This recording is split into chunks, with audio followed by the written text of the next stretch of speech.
3287 2020 Shri Ramakant Tripathi versus लोक सूचना अधिकारी हैं। इसमें श्री के.एस. कुशवाहा पीआईओ हैं, जिला शिक्षा अधिकारी जिला सतना, और तत्कालीन इसमें पीआईओ थे श्री टी.पी. सिंह जी, तत्कालीन जिला शिक्षा अधिकारी जिला सतना, वर्तमान में सहायक संचालक लोक शिक्षण विभाग जिला रीवा में पदस्थ हैं। और इसमें एक आरटीआई दायर हुई थी, मेरे सामने यहाँ पर आरटीआई है। आरटीआई दायर हुई थी 27/12/2019 को। आप जरा शांत रहिएगा, मोबाइल पर आपकी आवाज़ आ रही है। रमाकांत त्रिपाठी जी, सर जी जी, आप जरा शांत रहिए, सुनवाई चल रही है। जी जी जी हाँ। जी सर। अब इसमें जो बिंदु क्रमांक 1 इन्होंने मांगा था कि सहायक अध्यापक श्री गोविंद प्रसाद गौतम, प्राथमिक शाला भुजरनवा, कहाँ का ये, कौन सी शाला का है मिस्टर रमाकांत त्रिपाठी? सर गुरजनाहा जी, रामनगर जी। रामनगर की पदोन्नति की काउंसलिंग कराने के पश्चात अपात्र की श्रेणी में उनका नाम डाला गया। कृपया ये बताने का कष्ट करें कि उक्त श्री गोविंद प्रसाद को किन कारणों से अपात्र माना गया, उसकी प्रमाणित प्रति उपलब्ध कराएं। दूसरा बिंदु उन्होंने मांगा था कि विभागीय पदोन्नति समिति के सदस्यों का नाम, पद व सहित वर्तमान पदस्थापना की जानकारी उपलब्ध कराएं। ये 2 बिंदु की जानकारी मांगी गई थी और श्री टी.पी. सिंह द्वारा इसके 1 महीने के पश्चात आपने इसमें थर्ड पार्टी को भेजा। 30/1/2020 को आपने एसेंट मांगा। इसमें जिनकी जानकारी मांगी गई थी उनको आपने पत्र लिखा है गोविंद प्रसाद गौतम को कि आपकी जानकारी दी जाए या नहीं दी जाए। उनके द्वारा थर्ड पार्टी ने वापस 1 फरवरी 2020 को इसमें अपनी स्वीकृति दे दी है। इसमें पहला उल्लंघन मिस्टर टी.पी. सिंह ये है कि आपको अगर थर्ड पार्टी इंफॉर्मेशन है तो ये धारा 81J के तहत 10 दिन के अंदर ये कार्रवाई करनी थी।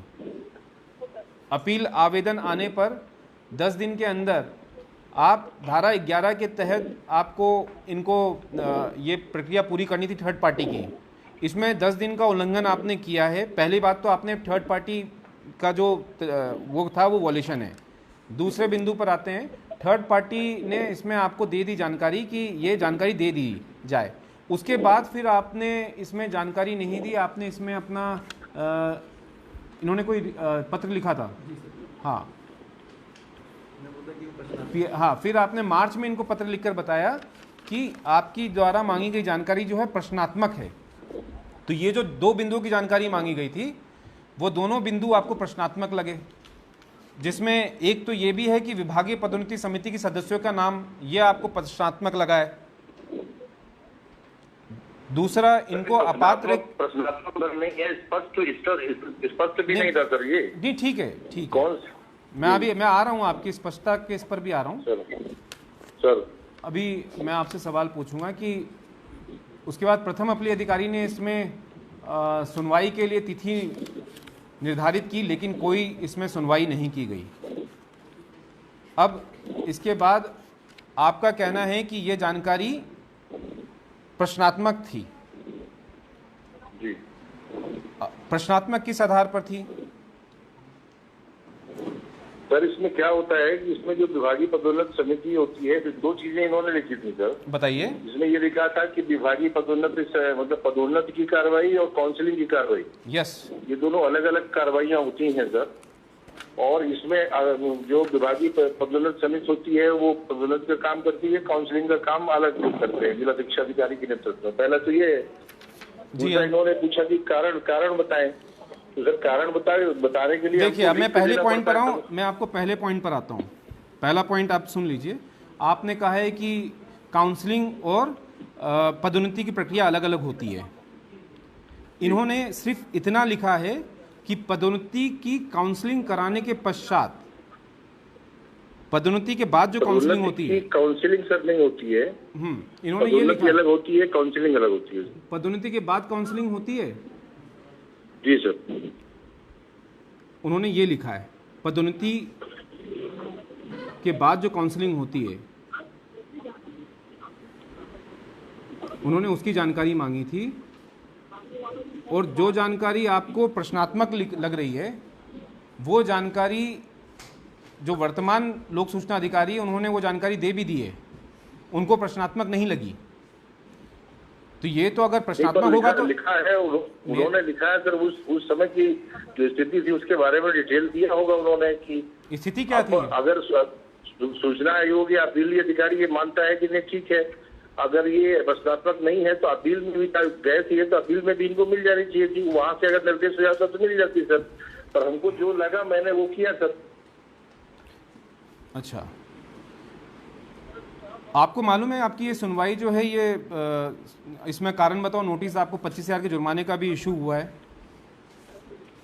और ये सुनवाई उसी के लिए की जा रही है। उसी का जवाब मैंने दिया सर। हाँ। जवाब भी मैंने दे दिया था सर, एक्सचेंज जारी हुआ है। ठीक है, तो इसमें मैं आपको इसमें बता रहा हूँ कि इसमें जो है पहली बात तो ये कि किसी व्यक्ति की अगर पदोन्नति, ये आपने मिस्टर रमाकांत त्रिपाठी जी सर, ये जानकारी आपने क्या उन्हीं के लिए मांगी थी क्या, मिस्टर गौतम के लिए? सर मैंने गौतम, उसमें गौतम के साथ साथ और सीमान मतलब, थे, तो गौतम का नाम था। नहीं मतलब आपने उनके गौतम के बिहाफ पे ही फाइल की थी क्या? गौतम जी के लिए फाइल की थी आपने? गौतम जी के लिए तो नहीं, मैंने अपने हिसाब से मुझको सर पीआई दायर करना था हाई कोर्ट में। अच्छा, तो मैंने इस हिसाब से दायर किया था कि इन्होंने चूंकि इनको डिस्क्वालीफाई किया था कमेटी ने, जो प्रमोशन कमेटी थी। ओके, तो मैंने उसका रीजन सर मांगा था कि what is the reason of disqualification. Okay, right. तो सर इन्होंने मैंने सर प्रोसीडिंग की नकल मांगी थी कि जो प्रोसीडिंग सर हुई थी इनके काउंसलिंग की, उसकी हमको नकल दे दिया है। ठीक है। अच्छा मिस्टर टीपी सिंह जी, ये बताइए, अगर आपको ये जानकारी प्रश्नात्मक लग रही थी तो आपने फिर इसमें थर्ड पार्टी एसेंट क्यों मांगा? थर्ड पार्टी एसेंट क्यों मांगा? आपको तो मतलब वो तो जानकारी एग्जिस्ट ही नहीं कर रही ना। प्रश्नात्मक से मतलब आप समझ रहे हैं कि वो जानकारी आपको क्रिएट करनी पड़ेगी, आप लिख रहे हैं क्रिएट करनी पड़ेगी, तो जानकारी जो पेपर पे नहीं है तो उसके लिए आपने थर्ड पार्टी एसेंट क्यों मांगा, जो जानकारी है ही नहीं? प्रश्नात्मक तो वही होता है जो जानकारी नहीं रहती है। वो तो सर, वो तो पहली बार जब आवेदन आया उस समय तो मांगना पड़ेगा ना सर, थर्ड पार्टी है तो। नहीं थर्ड पार्टी, लेकिन आपको मतलब जानकारी समझ में आ रही थी कि आपको क्या जानकारी मांगी गई है? मतलब प्रश्नात्मक था, प्रश्नात्मक तो आपको समझ में नहीं आना चाहिए था। अगर वो भ्रामक है, प्रश्नात्मक है, वो एग्जिस्ट ही नहीं करती इन्फॉर्मेशन, तो स्टिल आप प्रोसीड करेंगे क्या? सर निवेदन ये है कि पहली बार जब आवेदन सामने आया तो उसमें पहले ही दृष्टि में ये लगा कि ये थर्ड पार्टी है, तो पहले तो उनसे सहमति ले लें। नहीं तो प्राइमे फेसी तो आपने मिल गई उसके। ठीक है, आप प्राइमे फेसी तो आपने उसका भी उल्लंघन किया, धारा 11 का। ये कार्रवाई आपको 10 दिन के अंदर करनी चाहिए थी। तो क्या रीजन, क्या डिले क्या था आपका? डिले का रीजन क्या था? ये कार्रवाई आपको 10 दिन के अंदर करनी थी। अब ये हमारी जानकारी में सर नहीं है कि 10 दिन के अंदर इसको करना था, लेकिन इतना जानकारी में था कि थर्ड पार्टी है, अगर तो सहमति सर लेनी पड़ेगी। हाँ, वो 10 दिन मैंने सहमति के लिए पत्र लिखा, वो 10 दिन के अंदर है, और वो थर्ड पार्टी का भी आपको 10 दिन के अंदर वो करना है, और सहमति आए या नहीं आए निर्णय आपको लेना है सर। ये कानून में स्पष्ट है। अब रही बात आपके इसमें प्रश्नात्मक इसकी, आपने कभी इनको संपर्क किया? जो आपके इसमें एफएओ का ऑर्डर तो खैर आया था, तब तक तो आपका ट्रांसफर हो गया था सर, प्रथम अपील अधिकारी का। तो आपने कभी जो रमाकांत त्रिपाठी हैं एडवोकेट, इनको कभी आपने संपर्क किया? नहीं सर, संपर्क करने का प्रश्न नहीं उठता सर, इसलिए कि आप अपील में अगर ये गए थे और अपील में जानकारी अगर अपीली अधिकारी ने मांगी होती तो संबंधित उस समय मैं 7 जुलाई को सर वहां से ट्रांसफर हो चला आया। उसके बाद जो अपील लगी उसमें संबंधित जिला शिक्षा अधिकारी को बुला करके अपील अधिकारी निर्णय कर सकते थे सर, इसमें जो भी अगर वो निर्णय कर देते। नहीं, अपील तो वो इसको दिया जाना उचित। देखिए, अपील का प्रोसेस तो बाद में हुआ, वो तो 30 दिन के बाद जब वॉल्यूशन हो गया, तो वॉल्यूशन होने के बाद ये अपील का प्रोसेस हो रहा है। नहीं तो अब मैंने डिस्पोजल करके सर दे दिया, इसको लिख करके दे दिया, उसके बाद संपर्क करने का सर औचित्य कोई उठता नहीं सर। अपीलार्थी को मतलब औचित्य क्यों नहीं होता अगर आपको लग रहा है कि इसमें भ्रामक है और ये विभागीय पदोन्नति समिति के सदस्यों के नाम जैसे उन्होंने मांगे हैं, पदोन्नति समिति बनती है ना? तो सर निवेदन है कि फर्स्ट अपील में जब जाएंगे तो फर्स्ट अपील में जा करके अगर ये निर्णय हो जाता है फर्स्ट अपील में कि नहीं इनको देना चाहिए, ये चीज क्लियर है, तो संबंधित मतलब व्यक्ति को दे दी जाएगी मंगा करके वो जानकारी। प्रथम अपील इसीलिए तो होती है सर। ये बात भी बिल्कुल सही कही है आपने। तो इसमें तो पीआईओ की कोई भूमिका ही नहीं है, फिर तो पीआईओ को तो काम करना ही नहीं चाहिए, फिर सीधे सूचना आयोग बैठा हुआ है यहाँ पर कार्रवाई करने के लिए। पीआईओ का सर जो काम था मेरे समझ में जितना आया मैंने सर किया, उसके बाद प्रकरण अपील में गया। अपील में जो भी निर्णय होता उस समय अपीली अधिकारी जो निर्णय लेते तो उसमें सरकारी अधिकारी उसको करते। मिस्टर टीपी सिंह जी, 7 तारीख को सर चलाया है। मिस्टर टीपी सिंह जी, ये विभागीय पदोन्नति का मामला है, आपकी भी प्रमोशन होंगे, आपको ही मालूम है कि जो रिजल्ट शीट होती है रिजल्ट शीट पर अपात्र होने का कारण भी लिखा होता है। जब रिजल्ट शीट होती है हाँ, तो जो रिजल्ट शीट होता है उसमें अपात्र होने का कारण लिखा रहता है कि नहीं लिखा रहता है, ये आपको ही मालूम है। और कल को आपका भी कोई ऐसा प्रकरण होगा तो आप क्या ऐसी व्यवस्था चाहते हैं कि आपको भी ऐसी परेशान होना पड़े? नहीं, हम बिल्कुल नहीं चाहते, और ना तो हमारी परेशान करने की सर कोई मंशा है और न थी। इसमें सर एक चीज स्पष्ट करते हैं कि पदोन्नति और काउंसलिंग दो चीजें जब हमारे सामने आ गई तो इसमें ये भ्रम की स्थिति थोड़ा बनी, इसलिए मैंने इसमें लिखा है कि अस्पष्ट है। अगर ये स्पष्ट रूप से ये कहते हैं कि नहीं हमको वो डॉक्यूमेंट सारे दे दिए जाए, उन्नति दे दी जाए, रजिस्टर्ड कॉपी दे दी जाए, तो मैं फोटो कॉपी करा के दे देता सर वो सारी चीजें। तो इन्होंने अब इसमें हमको लिख के देना पड़ेगा कि क्या कारण है, क्यों वो तो डीपीसी को बुलाए, उनसे पूछे, मिस्टर रमाकांत लिख करके दे। मिस्टर रमाकांत त्रिपाठी सर, आपने क्या जो जानकारी मांगी थी वो स्पष्ट मांगी थी आपने? मैं सर स्पष्ट लिखा था कि ये इनका अपात्रता क्या कारण था उसकी प्रमाण सूची उपलब्ध कराएं सर। मैंने स्पष्ट लिखा है कि इनको अपात्र माना गया है, अपात्रता की वो सर्टिफाइड कॉपी दे कि क्यों अपात्र माना गया है इनको। सही है। अपात्र मानने के लिए आप बताइए इसमें मिस्टर टीपी सिंह जी, आप मुझे जो आपके जवाब में दिख रहा है कि पदस्थापना और पदोन्नति दो चीजें आपने कही हैं ना, पदस्थापना और पदोन्नति दो अलग अलग चीजें हैं, पदोन्नति है ना, पदोन्नति और काउंसलिंग जी हाँ, दो अलग अलग चीजें हैं। अपात्र पदोन्नति में किया जाता है या काउंसलिंग में किया जाता है, ये बताइए आप मुझे। ये तो सर डिपार्टमेंटल प्रमोशन कमेटी करती है। हाँ। वो अगर अपात्र करती है या किसी कारण से रोकती है तो फिर वो लोग जो क्वालिफाइड रहते हैं वही बच जाते हैं सर उसमें काउंसलिंग में पदोन्नति के। इनकी प्रस्तावना कहाँ करनी है सर? पदस्थापना तो अलग चीज हो गई, अब आप की काउंसलिंग होती है सर। हाँ, तो मैं कह रहा हूँ हाँ, तो मैं पदस्थापना तो अलग चीज हो गई, ये तो पदोन्नति का मांग रहे हैं ना। नहीं सर, पदोन्नति और काउंसलिंग दो अलग अलग चीजें हैं सर। पदोन्नति में जो है काउंसलिंग के लिए जो लोक सेवक है उसको नहीं बुलाते हैं, वो डीपीसी के सामने विचारार्थ रखे जाते हैं, जो भी निर्णय डीपीसी करती है उसकी पदोन्नति कर दिया। अब पदोन्नति जिनकी हो गई उनकी काउंसलिंग के लिए उनको बुलाते हैं सर, इन्वाइट करते हैं कि आपको कौन सी जगह चाहिए, खाली जगहों को दिखाते हैं, वहाँ काउंसलिंग करके उनकी प्रस्तावना करते हैं सर। रमाकांत त्रिपाठी जी सर, आप जवाब से संतुष्ट हैं? नहीं सर, इनका जवाब भ्रमित है। हमारी सर काउंसलिंग प्रमोशन के लिए हुई थी, जैसा कि ऑनरेबल हाई कोर्ट का ऑर्डर था। ऑनरेबल हाई कोर्ट ने इनको डायरेक्शन दिया था कि जो 10 एप्लीकेंट थे they will appear for counselling of promotion. ठीक है, तो हमको सर इन्होंने शामिल किया डीपीसी ने, हम शामिल हुए, हमको एक पत्र मिला है डीपीसी कमेटी की ओर से कि आप आइए काउंसलिंग में। ओके, हम सर काउंसलिंग में गए, हम डॉक्यूमेंट पेश किए, फिर इसके बाद उसी काउंसलिंग जो डीपीसी कमेटी थी हमको डिस्क्वालीफाई कर दिया। हम वही तो सर चाह रहे हैं, ये दो चीज बता रहे हैं अपनी मर्जी सर, अपनी मर्जी से। बिल्कुल, दो चीजें सर, एक ही चीज है। प्रमोशन में हम सर एपियर हुए कमेटी के समक्ष, कमेटी ने हमको प्रमाण, हमको उसको नकल दीजिए ना, हमें लिख के कर दिए इनको। टीपी सिंह जी, अब आपको समझ में आ गया? नहीं सर, जो स्थिति क्लियर हुई आपके सामने? कुछ देखिए, डॉक्यूमेंट यहाँ सूचना के अधिकार की बात है सर। हाँ। और सूचना के अधिकार में डॉक्यूमेंट जो कार्यालय में होते हैं वो डॉक्यूमेंट सर दिए जाते हैं, बिल्कुल बात है। बिल्कुल, इन्होंने दो चीज इन्होंने जब लिखा, और जो डॉक्यूमेंट्स आपके कार्यालय में नहीं होते हैं, अगर किसी और कार्यालय में होते हैं तो धारा 6(3) के तहत 5 दिन के अंदर उसको अंतरित करके भी दिए जाते हैं। और तीसरा, सूचना का अधिकार अधिनियम में धारा 5(3) ये भी कहती है कि आपको यथासंभव सहायता करनी है जो भी आपके सामने अपील करता आते हैं उनकी।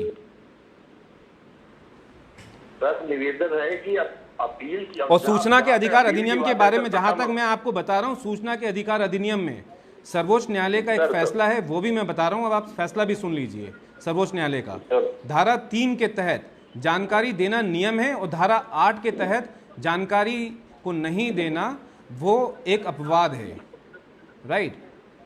तो रूल और एक्सेप्शंस में फर्क है। और तीसरा चीज इसमें कोई धारा 81(j) या धारा 8 के तहत इसमें कहीं से भी सूचना के अधिकार अधिनियम में 2 ही धाराएं हैं, धारा 8 और 9, जिसके तहत जानकारी नहीं दी जाती है। आपके इस प्रकरण में कहीं से भी उन धाराओं का उल्लंघन नहीं हो रहा था जिसके तहत ये जानकारी रोकी जाती, और आपके द्वारा कोई सहयोग यहाँ सामने दिख नहीं रहा है। और अभी भी मुझे नहीं लग रहा है कि आपके जो चीज़ों को रखने का, तथ्य को प्रस्तुत करने का तरीका है, उससे भी नहीं लग रहा है। और दूसरा, बिंदु क्रमांक 2 की जानकारी आपने उसी आधार पर रोक दी जिस आधार पर आपने बिंदु क्रमांक 1, आपका कहना है कि वो जानकारी क्लियर नहीं है, इसीलिए हम बिंदु क्रमांक 2 की भी जानकारी नहीं दे पाएंगे। अभी वो बिंदु क्रमांक 2 की जानकारी वर्तमान के लोक सूचना अधिकारी ने दे दी, उनको क्लैरिटी हो गई, आपको क्लैरिटी नहीं हुई उस समय। नहीं सर, अब वही तो मैं कह रहा हूँ, मेरा निवेदन स्वीकार करें सर। मैं ये कह रहा हूँ कि अगर प्रथम अपीली अधिकारी जिला पंचायत सीईओ के यहाँ प्रकरण गया और उस समय अगर उनको ये लगता है कि नहीं ये जानकारी दी जानी चाहिए, तो जानकारी उनको मिल जाती सर। इसमें नहीं, तो इसमें आपको हमारे ऊपर किया जा रहा है। नहीं, इसमें देखिए, ठीक है, चलिए मैं आपका मैंने पक्ष देख लिया है, आपका मैंने पूरा इसमें जो साइटेशंस आपने दिए हैं हाई कोर्ट, इन सब का भी वो मैंने उसको वो कर लिया है। और इसमें मिस्टर कुशवाहा इसमें जुड़े हैं, अभी फ़ोन आ रहा है अभी उनका, मिस्टर कुशवाहा का, या आनंद कामले के नाम से, आनंद कामले के इनका फ़ोन आ रहा है। ओके, तो मिस्टर कुशवाहा,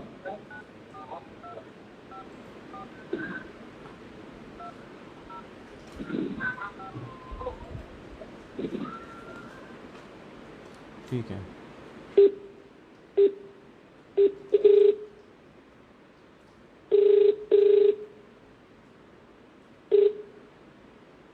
हेलो, हाँ मिस्टर कुशवाहा, ठीक है। हाँ, तो मेरे साथ जिला शिक्षा अधिकारी मिस्टर कुशवाहा भी हैं इस वक्त फ़ोन पे। KS कुशवाहा जी यहाँ पे जुड़ गए।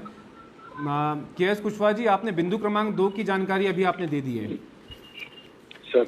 और मिस्टर रमाकांत त्रिपाठी जी सर, आप जरा दोबारा इनको रिपीट करके बताइए, जो बिंदु क्रमांक 1 था वो प्रमुख केस, क्या उसमें प्रोसेस क्या हुआ था आपकी ओर से, जो काउंसलिंग की जानकारी आपने मांगी थी, काउंसलिंग केस की जी, हाँ बताइए जो आपने अभी बताया। बिंदु क्रमांक 1 से तात्पर्य है कि 2015 में गोविंद प्रसाद गौतम व अन्य जो गोविंद प्रसाद गौतम की किसी ने सर काउंसलिंग कराई गई थी। काउंसलिंग के पश्चात इनको अपात्र पाया गया था। वो अपात्र जो DPC का पेड इनको अपात्र पाया था, उसकी सर्टिफाइड कॉपी चाहिए, मैंने इसे मांगा था। ठीक है जी सर। मिस्टर कुशवाहा सर, ये जानकारी आप देंगे इनको? यस सर, है ना? जी सर। और ये जानकारी आप इनको उपलब्ध कराइए। किसी को अपात्र घोषित करना और उसके रीजंस को हर शासकीय अधिकारी और कर्मचारी का जानने का हक है। ये शासकीय अधिकारी और कर्मचारियों का हनन है।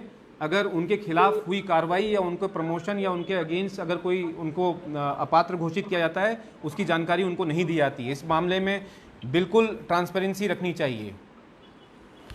किसी भी शासकीय कर्मचारी अधिकारी को परेशान नहीं होना चाहिए इसके लिए। सर, निवेदन है कि इनने प्रश्नात्मक पूछा है कोई, आपको अभी भी प्रश्नात्मक, देखिए मैं मिस्टर TP सिंह को तो फाइन लगा रहा हूँ, अगर आपको अभी भी प्रश्नात्मक लग रहा है तो आपको भी लगा देता हूँ। सर मैं दे दूंगा जो भी मेरे पास सर, ठीक है सर। क्योंकि ये जानकारी तो आपको प्रथम अपीली अधिकारी ने जब यहाँ पर उन्होंने बोल दिया, प्रथम अपीली अधिकारी ने इनको एक्सप्लेन करने के लिए बोल दिया और मिस्टर रमाकांत त्रिपाठी इसमें एक्सप्लेन करके बता रहे हैं, उसके बाद भी ये जानकारी अभी तक आपने नहीं दी है, तो मैं आपको SCN तो इशू कर रहा हूँ। और मिस्टर TP सिंह जी, इसमें हमने यहाँ पर आपके हमारे सामने साफ यहाँ पर देखिए ऐसा है कि धारा 7(1) का वॉलेशन तो हुआ है इसमें। आपने इसमें धारा 7(1) के वॉलेशन में इसमें आपने 30 दिन के अंदर आपको इनको इन्फॉर्म करना था। दूसरा वॉलेशन आपने धारा 11 का जो प्रक्रिया है उसमें 10 दिन के अंदर आपको करना था। दूसरा वॉलेशन आपने 81J में जो वॉलेशन है धारा 11 और धारा 81J के तहत, तो दूसरा वॉलेशन आपने धारा 11 का किया है। थर्ड पार्टी को जो आपको इन्फॉर्म करना था वो आपने टाइमली नहीं किया। अब मैं फैसला सुना रहा हूँ, फैसला सुन लीजिए क्योंकि इतना समय नहीं है और भी अपीलों का निराकरण हमें करना है। तीसरा वॉलेशन इसमें आपके द्वारा जो है यहाँ पर ये सामने उपलब्ध है कि जो जानकारी देने योग्य थी जो मिस्टर कुशवाहा ने इसमें बिंदु क्रमांक 2 की दे भी दी है। क्लैरिटी और वो अलग चीज़ है, लेकिन धारा 5(3) का उल्लंघन सामने दिख रहा है। आपको सहयोग करना था, आपको इनको पूछना चाहिए था, एक फ़ोन कर लेते तो शायद आपको जो क्लैरिटी इतनी ज़्यादा आपको कन्फ्यूज़न हो रहा था और जिस आधार पर आपने ये रोका है। देखिए जो सुप्रीम कोर्ट का जो आदेश है प्रश्नात्मक जानकारी रोकने का, वो उसके लिए है कि जो हाइपोथेटिकल क्वेश्चन ना पूछे। हाइपोथेटिकल क्वेश्चन ये है कि जिला शिक्षा अधिकारी कब बीमार पड़ेंगे, ये इस तरह के क्वेश्चंस को डिस्करेज करने के लिए है। व्यवस्था इसके लिए नहीं बनाई गई है, कोई सुप्रीम कोर्ट या सर्वोच्च न्यायालय की व्यवस्था इसलिए नहीं बनी कि आवेदक जो है परेशान हो। तो ये इसमें आप स्पष्ट इसको समझिए कि यहाँ पर व्यवस्था जो है पूरी पारदर्शिता के साथ इसमें काम करने की ज़रूरत थी। यहाँ आपने ना सहयोग किया, ना पारदर्शिता रखी इसमें और ना जानकारी दी। तो इस आधार पर जो है आपके खिलाफ जो है यहाँ पर 25,000 का जुर्माना हम यहाँ पर अधिरोपित कर रहे हैं। नोटिस आपको सर्व हो जाएगा जुर्माने का, आप 1 महीने के अंदर यहाँ पर जुर्माने की राशि जमा कर देंगे और इसके बाद साथ ही आपके अधिकारी को इसमें आपकी सेवा पुस्तिका में एंट्री के लिए भी निर्देशित किया जा रहा है। चलिए, धन्यवाद यहाँ पे जुड़ने के लिए सूचना आयोग की कार्रवाई से। ठीक है। दूसरा केस है A0581 मनसुख लाल, इसमें बात हो पाई आपकी? सर, अनिल शर्मा जी थे, पहले बुद्धसिंह पाठक जी थे, वो सस्पेंड हुए, फिर रामनरेश पटेल जी आए, वो सस्पेंड हुए और फिर उस टाइम पे अनिल शर्मा जी थे। बट अनिल शर्मा जी मुझे कॉल करके ये बोल रहे हैं कि मुझे नहीं ध्यान कि मैं जुलाई में वहाँ था, बट ऑफिस से नहीं का नंबर मिला। बुद्धसिंह पाठक इसमें तत्कालीन पे आई हो, वो फ़ोन उठा रहे हैं? हाँ जी, अभी उनका कॉल बैठा है। वो कह रहे हैं कि अनिल पाठक थे। हाँ, उनको भी श्योर नहीं है, उन्होंने मुझे रामनरेश पटेल और अनिल शर्मा जी दो के नहीं तो ये रिकॉर्ड तो ये इनको तो नोटिस सब हुआ है ना। हाँ जी, इनको नोटिस हो गया। उन्होंने रिप्लाई में रामनरेश पटेल जी का नाम दिया, बट वो भी नहीं थे उस टाइम।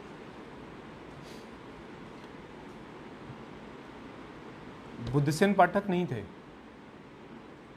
वो सस्पेंडेड। और ये जो दूसरा नाम बताया आपने, अनिल शर्मा, अनिल शर्मा, ये थे उस टाइम। ये मिस्टर रमाकांत त्रिपाठी से इनसे राइटिंग में मंगवा लीजिए जो इनका बिंदु क्रमांक 1 पर किस तरह से इनको भ्रामक जानकारी दी गई है, वो राइटिंग में इनसे मंगवा लीजिए, है ना। और मनसुख लाल, इसमें जानकारी क्या मांगी गई थी? सर, इन्होंने वो हैंडपम्प से रिलेटेड जानकारी मांगी थी, 4 पॉइंट्स में, कितने हैंडपम्प लगाए गए हैं, कौन सा मटेरियल यूज हुआ है, जानकारी उनको दे दी गई है। जानकारी मिल गई, वो कैसे मिल गई? The number you have dialed is temporarily suspended. Please correct किया है कि हमने दे दी उनको जानकारी। हिज नंबर इज सस्पेंडेड, हाँ जी, मनसुख लाल का, हाँ, उनका नंबर ही लगा जो आपको देगा। और जानकारी मिल गई है इनको हाँ, आयोग के आदेश के बाद। the number you have dialed is only issue is that जो तत्कालीन थे उनको और एप्लीकेंट का कोई इसमें कोई कोई रिप्लाई आया नहीं?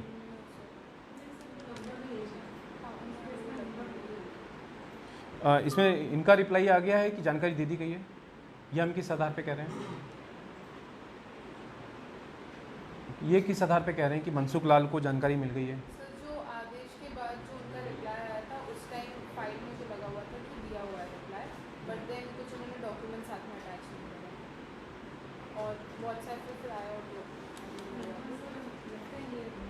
नहीं, ये किनका रिप्लाई आया था? मनसुख लाल का? नहीं, जो करेंट पी आए थे उस टाइम पे,